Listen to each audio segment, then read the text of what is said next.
Hello everyone, this is Dr. Dennis Harper from the exciting palace in Orofino, Idaho. Yes, it's a beautiful day. A little frosty this morning, the last 2 mornings, but life is doing well.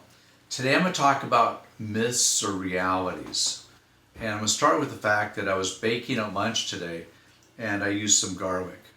So now I know I'm free from vampires. Myth or reality? My daughter mentioned today about having to leave a pan soaked for a week because that's what her mom used to do. Now she realized that was a myth. So with that said, I'm going to talk about ozone. Does ozone actually kill viruses in the bloodstream? Now I'm just going to talk about that today and joints later, but I want you to realize that when you do a 10 pass or a UBI or a direct IV ozone, what really happens? When I originally took classes, I was under the impression that ozone killed everything, period. Never thought about it. Well, I did, but never sank in. Now I look, when I do, and I'm going to talk about major autohemotherapy, I'm going to take out 100 cc's of blood. Now, just straight blood, very little saline in the line. So it's not mixed with saline, because that's a different reaction yet. So I'm going to take that blood and mix it with 100 cc's of 50 gamma ozone. We know that there's probably less than 0.3% of that oxygen is ozonated.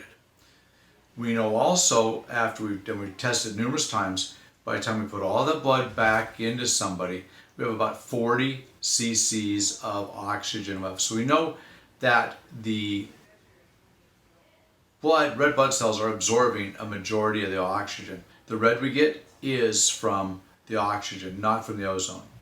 So the blood turning bright red is from oxygenation. Those are live cells. They're going to breathe. They're going to soak in oxygen. We know that the ozone is immediately transcribed into peroxide. We know that the lipids absorb some of the ozonides, and those can later react in the system. So with that said, if I put and ozonate the blood, will it directly kill any bacteria in the system or viruses? Well, the answer is no. The peroxides, the oxygen, will activate your body to be able to affect your immune system to basically turn and stop bacteria. And let's don't lump bacteria and viruses together or molds together. Realize they're different reactions. A virus, and this was a discussion last weekend in Santa Fe. Does the ozone kill viruses? And I've had numerous phone calls in the last month from patients wanting to have a 10 pass to kill all the herpes virus out of their system. True or false? We know it's false.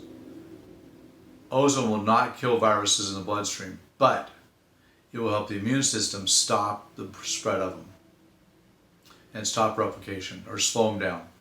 We know also when we add silver to it, which is why we use results RNA jump starts afterwards, that we're able to really slow down viruses and actually directly kill bacteria in the bloodstream.